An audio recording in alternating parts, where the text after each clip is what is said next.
کوئی قانون ججوں اور افواج کو حق نہیں دیتا کہ وہ پلاٹ اور زمینیں لیں۔ Justice Qazi Faez Isa. Supreme court of Pakistan نے supreme court bar housing society case کا تفصیلی فیصلہ سنا دیا۔ اسلام آباد کے علاقے موضع تما اور موریا کے علاقے میں supreme court bar housing society کی بنیاد رکھی گئی تھی، جس میں سپریم کورٹ کے سینئر وکلاء اور ججز کو پلاٹ الاٹ کیے گئے تھے۔ 14 جنوری کو محفوظ کیا جانے والا فیصلہ سپریم کورٹ کے 4 رکنی بینچ نے جسٹس مشیر عالم کی سربراہی میں سنا دیا۔ عدالت نے کہا کہ یہ پلاٹ قانونی طور پر الاٹ کیے گئے اور جگہ کی الاٹمنٹ سی ڈی اے کے قواعد و ضوابط کے ملحوظ خاطر رکھا گیا۔ بینچ کے ممبر جسٹس قاضی فائز عیسیٰ نے کہا کہ وہ عدالتی فیصلے اور جسٹس مشیر عالم سے مکمل اتفاق کرتے ہیں، تاہم اضافی نوٹ لکھتے ہوئے ان کا کہنا تھا کہ ججز اور افواج پاکستان کو ایسے پلاٹ اور مراعات نہیں لینی چاہیے۔ جسٹس قاضی فائز عیسیٰ نے اضافی ریمارکس دیتے ہوئے کہا کہ آئین اور صدارتی احکامات کے تحت ججز صاحبان کسی بھی پلاٹ کے حقدار نہیں۔ انہوں نے سپریم کورٹ آف پاکستان کے جوڈیشل ایکسائز کورٹ کی تفصیلات دیتے ہوئے لکھا کہ ججز کی مراعات میں تنخواہ، پینشن، ان کی بیواؤں کو پینشن دینے کا استحقاق اور دیگر مراعات شامل ہیں، مگر انہیں پلاٹ دینے کا اضافی کوئی استحقاق شامل نہیں۔ جسٹس قاضی فائز عیسیٰ نے مزید لکھا کہ اگر ججز حکومت اور دیگر پرائیویٹ اداروں سے پلاٹ لیں گے تو اس سے ان کی غیر جانبداری پر سوال اٹھے گا اور وہ اپنے حلف سے روگردانی کے مرتکب ٹھہریں گے۔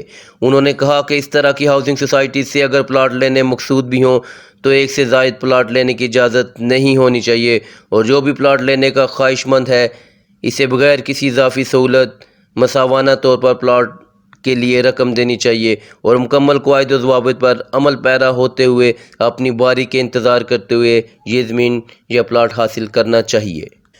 جسٹس قاضی فائز عیسیٰ نے مزید لکھا کہ حکومت کوئی بھی سرکاری یا نجی ہاؤسنگ سوسائٹی کا آغاز کرے تو چھوٹے افسران کو اس سہولت سے فائدہ پہنچائے، کیونکہ آئین پاکستان کے تحت تمام سرکاری ملازمین چاہے وہ چھوٹے ہوں یا بڑے، ان کا ایک ہی مرتبہ اور مقام ہے۔ آئین پاکستان ملازمین میں کوئی امتیاز روا نہیں رکھتا۔ جسٹس قاضی فائز عیسیٰ نے اپنے اضافی ریمارکس کے دوران لکھا کہ عاملہ کے دیگر اداروں کی طرح افواج پاکستان، جن میں آرمی، نیوی، رینجرز اور فرنٹیئر کورپس اور دیگر سیکیورٹی اداروں کے ملازمین شامل ہیں، ان کو آئین پاکستان گھریلو، کمرشل یا زرعی زمین لینے کی اجازت نہیں دیتا، اور نہ ہی فوج میں موجود سینئر افسران کو ترقی کے ساتھ پلاٹ، کمرشل زمین یا زرعی زمین حاصل کرنے کی اجازت ہے۔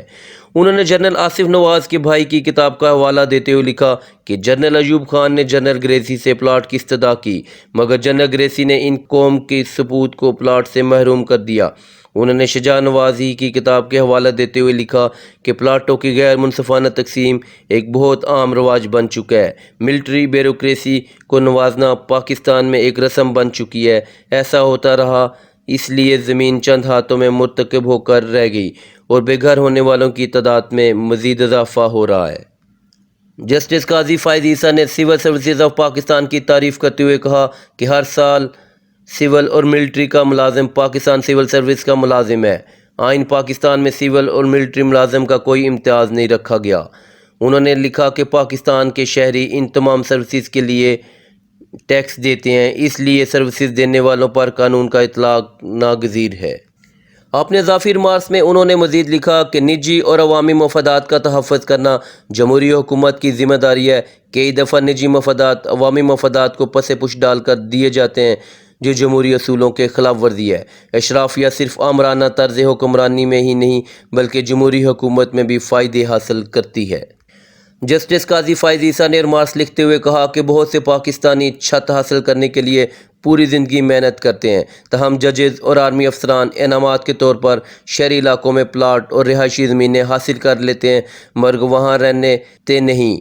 علاوہ ازیں آرمی افسران کی جانب سے جو زرعی رقبہ حاصل کیا جاتا ہے اسے بھی آگے بیچ دیا جاتا ہے۔ اس کا مطلب ہے کہ انہیں اس کی ضرورت نہیں۔ انہوں نے لکھا کہ آرمی کی بنائی گئی ڈیفنس ہاؤسنگ سوسائٹی کا مقصد افسران کو بہتر اور مفید رہائشی منصوبے سے مزین کرنا تھا، مگر بہت سے افسران نے انفرادی طور پر وہی زمین آگے مہنگے داموں بیچ دی۔ جس سے آرمی کو بحیثیت ادارہ ناقابل تلافی نقصان پہنچا۔ علاوہ ازیں اس سے حاصل ہونے والے منافع کا کوئی ٹیکس نہیں دیا جاتا، جو زمین عوام کے ٹیکس کی رقم سے ان کو الاٹ کی جاتی ہے۔ بہت سے سینئر افسران ان اثاثوں، جو کہ حقیقت میں ملک کے اثاثے ہیں، کو بیچ کر بیرون ملک کرنسی میں تبدیل کر دیتے ہیں، اسے باہر بیچتے ہیں اور بیرون ملک پر پرائم لوکیشن پر اپنے گھر اور اپارٹمنٹ خرید کر پرآسائش زندگی گزارتے ہیں۔ کیس کے تفصیلی ریمارکس میں ان کا کہنا تھا کہ پاکستان میں عوامی مفادات اور افادیت زمینی دستیاب نہیں، مگر افسران کو دینے کے لیے دستیاب ہے۔ انہوں نے کہا کہ اسلامی فلاحی ریاست کا بنیادی مقصد عام لوگوں کی فلاح و بہبود ہے۔ ریاست کی زمین صرف عوامی فلاحی بہبود کے لیے استعمال کی جا سکتی ہے۔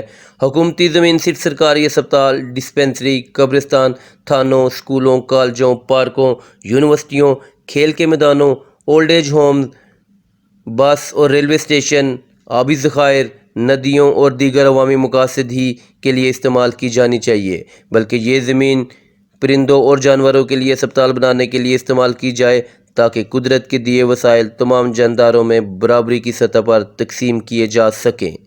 اپنے ریمارکس میں انہوں نے اسلامی فلاحی ریاست کی بنیادی اجزاء کا ذکر کیا، جس کے تحت ریاست کی ذمہ داری میزان قائم کرنا اور اس کی کلی بہتری کے لیے منصوبہ تیار کرنا ہے۔ انہوں نے کہا کہ ہر پاکستانی کو یہ جاننا کا مکمل حق ہے کہ ان کے ٹیکسوں کے پیسے کا استعمال کہاں کیا جا رہا ہے۔ اس ضمن میں کوئی بھی بات صیغہ راز میں نہیں رکھنی چاہیے کہ حکومت نے کس کو کتنی زمین دی۔ عوام کو مکمل استحقاق حاصل ہے کہ وہ جان سکیں کہ پاکستان کے آئینی عہدوں پر فائز ذمہ داران کیا کر رہے ہیں۔ ان سے کچھ بھی چھپانا ان کا اعتماد کھو دینے کے مترادف ہے۔ آئین کا آرٹیکل 19 ہر پاکستان کو معلومات کی رسائی کی آزادی دیتا ہے اور اللہ تعالیٰ کا حکم ہے کہ صدقے اور خیرات کے علاوہ کوئی کام بھی چھپ کر نہیں کرنا چاہیے۔ اپنے ریمارکس کے آخر سے قبل پیراگراف میں انہوں نے قائد اعظم کے اقوال کو بیان کیا، جس میں انہوں نے پاکستان کو ایک جمہوری اور فلاحی اسلامی ریاست سے تعبیر کیا۔ انہوں نے قائد اعظم کے 11 اکتوبر 1947 میں سول اور ملٹری افسران سے خطاب کی چند سطور بھی شامل کی۔ انہوں نے لکھا کہ قائد اعظم نے پاکستان بنانے کا جو مقصد طے کیا تھا وہ آزادانہ طور پر اپنے عقائد کی فرما روی اور معاشی ناہمواری اور استحصال کو ختم کرنا تھا۔ جسٹس قاضی فائز عیسیٰ نے ریمارکس کے آخر میں لکھا کہ پاکستان بنانے کے لیے جدوجہد کرنے والوں نے 1 انچ بھی رقبہ حاصل نہ کیا، بلکہ بہت سے لوگ اپنی زمینیں چھوڑ کر اس ملک میں آئے۔ بہت سو نے اپنی جیب سے پیسہ خرچ کر کے اس ملک کو تعمیر کیا، کیونکہ ان کی خواہش صرف عوام کی خدمت کرنا تھا۔ لہٰذا ہمیں کسی بھی انعام یا مراعات کے بغیر خدمات خلق کے جذبے کے تحت اپنے فرائض سر انجام دینے چاہیے۔ امید ہے ہماری یہ ویڈیو آپ کو پسند آئی ہوگی۔ جنہوں نے ابھی تک ہمارے چینل کو سبسکرائب نہیں کیا وہ چینل کو سبسکرائب کریں، بیل آئیکن کو پریس کریں تاکہ نئی آنے والی ویڈیو آپ کو آسانی سے مل سکیں۔